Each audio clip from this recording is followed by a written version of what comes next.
Hello everyone, welcome to RV laws. आज के video में हम डील करेंगे an introductory part of Indian Penal Code, meaning, extent and its commencement. Indian Penal Code was drafted by Lord Macaulay with the help of 3 other commissioners in 1860, and the Law Commission of India prepared the draft of Indian Penal Code, and the bill was passed on the 6th of October 1860, and it came into the force on 1st of January 1862. Since its commencement, the Indian Penal Code has been amended several times. The amendment which was done in 1983 was majorly with respect to amending rape laws. Definition of rape was amended to remove loopholes around there and to make rape laws more stringent. In-camera trial of rape victims was introduced through this amendment only, and the provision for non-disclosure of the identity of a victim should not be disclosed in a public was inserted. Provision with respect to dowry death was also amended. So the crux of the Amendment Act 1983 is इस amendment act के द्वारा rape laws को मोर stringent बनाया गया। सम loopholes was there, उसको remove किया गया। Loopholes बहुत सारे थे डेफिनेशंस में, डेफिनेशंस को अमेंड किए गए। कंसेंट मैटर पे बहुत ध्यान दिया गया। Privacy of rape victim was also considered, like in camera trial of rape victim, non disclosure of the identity of rape victim in the public, minimum punishment for rape. Through this amendment act evidence act में भी amend किया गया। Likewise presumption by court in the case of dowry death if a woman commits suicide within the 7 years of her wedding, and if any relative or husband has been subjected to a cruelty to her, the court may presume that such suicide was abetted by her husband or either by relatives. Then comes the Amendment Act 2000, and आप सभी को पता होगा 2000 में major amendment लाया गया था with respect to communication, digital crime, electronic communication, electronic evidences and all, digital signature, electronic records and all that. Then comes the amendment act 2009। Basically इस अमेंडमेंट को इसलिए लाया गया था to fulfil the needs of the society with respect to the electronic transactions, e-commerce and all the electronic mediums that are being used in the present scenario and the risk associated with them, to provide legal recognition of e-commerce transactions, e-governance, to prevent computer based crimes like cyber crimes and all, and to ensure security and the safety of the users and the society. Then comes the major amendment act 2013। 2013 का amendment बहुत ही important crucial amendment बन जाता है with respect to the rape laws, as it came into the force after the Vishaka guidelines and Delhi rape law incident of 2012। Through this amendment act under section 376 a major substitute sections were added. 2013 का amendment आने का सबसे बड़ा reason था Vishaka guidelines and the incident of Delhi gang rape case of 2012, जो बहुत ही famous case था।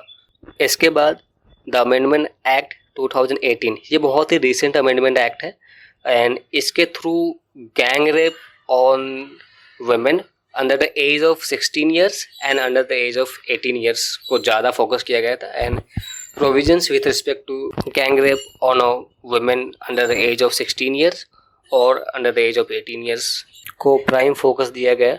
After the amendment act 2018 a major change was brought which is minimum punishment for rape was increased from 7 years to life imprisonment, and in the case of rape on a woman under 12 years or 16 years, the punishment for the same would be rigorous and not less than 20 years and may extend to life imprisonment और death.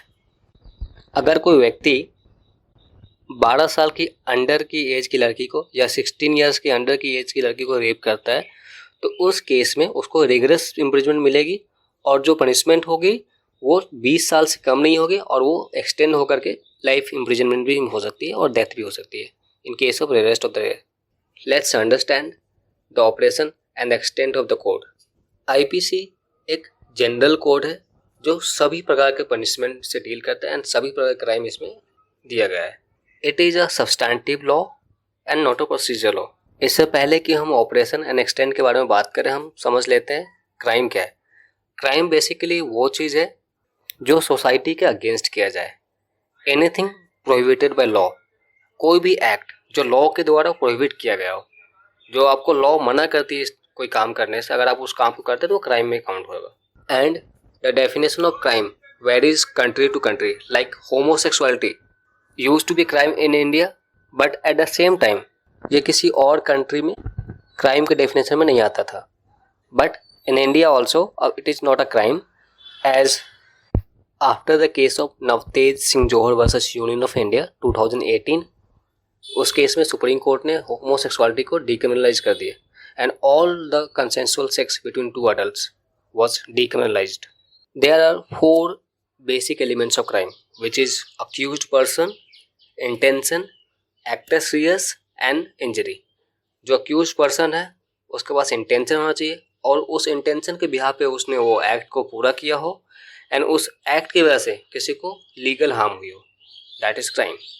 But कुछ crimes ऐसे भी हैं जिसमें intention नहीं होती है, like in the absence of mens rea it is also crime, like public nuisance हो गया, क्रिमिनल लेबल हो गया, कंटेम्प्ट ऑफ कोर्ट हो गया। कभी कभी अनचाहे में कंटेम्प्ट ऑफ कोर्ट कर देते हैं लोग, हालांकि उनका इंटेंशन नहीं होता। लोग पब्लिक न्यूसेंस करते किसी वजह से, बट उसका इंटेंशन नहीं होता क्राइम करने का, बट हो जाता है। If we read a Blackstone definition of crime, Blackstone states that a crime is an act committed or omitted in the violation of public law forbidding or commanding it. So, in simple to understand what is crime, crime होने के लिए सबसे पहले जो accused person है उसके पास guilty mind होना चाहिए, देन उस गिल्टी माइंड के बिहाफ पे वो एक्ट किया हो एंड उससे किसी को लीगल हार्म या लीगल इंजरी हुई हो, right. So to constitute something a crime, the involvement of mens rea is most required thing. बिना गिल्टी इंटेंशन के किसी अक्यूज्ड को हेल्ड करना is a problematic.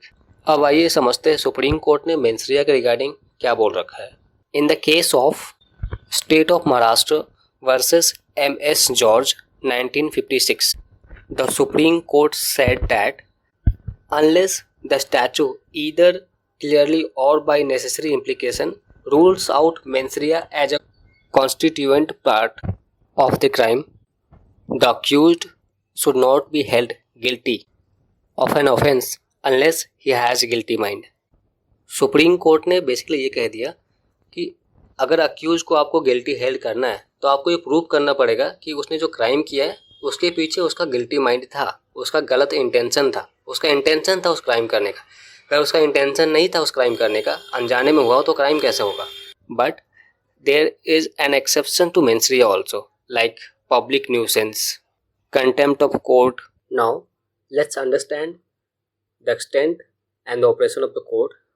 If you read section 1 of Indian Penal Code, which provides title and extent of the operation of the code, section 1 of IPC ये कहता है कि जो एक्ट है वो पूरे इंडिया में अप्लीकेबल होगा except Jammu and Kashmir. But अब ये जम्मू एंड कश्मीर पे भी लागू होगा क्योंकि Jammu and Kashmir reorganisation act जो 2019 में आया है, because now Jammu and Kashmir is a part of India, it is not a separate state after the revocation of Article 370. So Indian Penal Code applies to whole of India. Let's understand Section 2 of Indian Penal Code.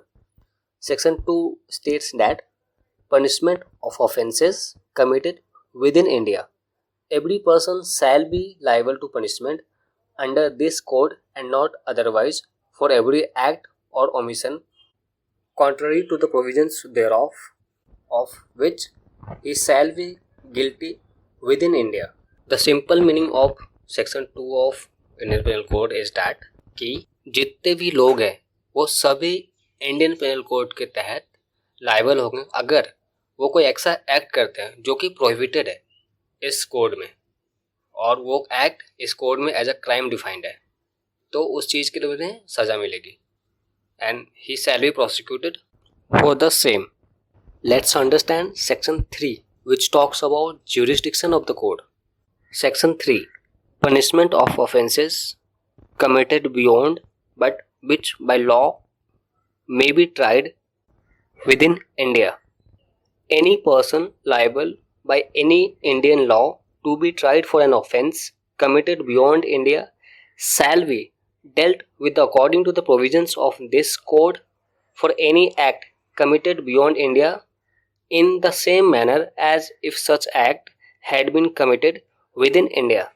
Section 3 simply provides that an act constituting an offence in India shall also be an offence if committed outside India.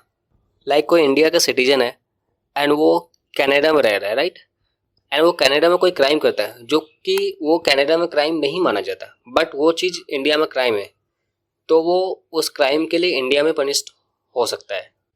अगर कोई act India में prohibited है and India में उसे crime माना जाता है और आप उसी एक्ट को किसी और कंट्री में जाकर करते हो, तो इसका मतलब ये नहीं कि आप बच जाओगे, आप इंडिया में उस चीज़ के लिए पनिश्ड हो सकते हो. That is the meaning of section 3. Let's understand section 4, which talks about extraterritorial jurisdiction of the code. Section 4 provides for the extension of the code to the extraterritorial offences. It provides that the provisions of this code apply also to any offence committed by any citizen of India in any place without and beyond India, any person on any ship or aircraft registered in India wherever it may be, any person in any place without and beyond India committing offence targeting a computer resource located in India. Let's understand section 4 with an example. अगर कोई व्यक्ति जो India का citizen है और वो England में जाकर कोई क्राइम करता है, वहाँ पे जाकर मर्डर कर दिया सपोज, तो अगर वो व्यक्ति इंडिया में जब भी आता है या फिर उसे इंडिया में बुला करके उसे मर्डर के लिए पनिश किया जाएगा और उस पर इंडियन लॉ एप्लीकेबल होगा, नो मैटर उसने क्राइम इंग्लैंड में किया है. चलिए एक केस से समझते हैं.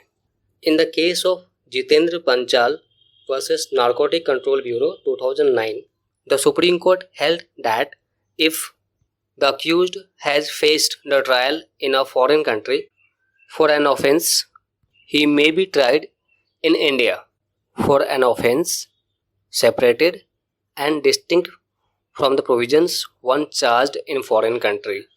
Subsequent trial shall not be hit by prohibition of double jeopardy.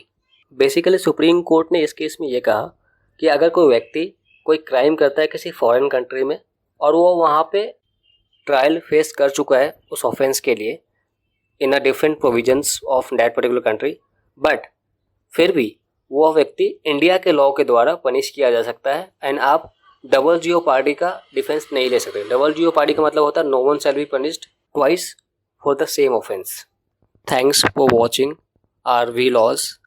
Please do like, share and subscribe.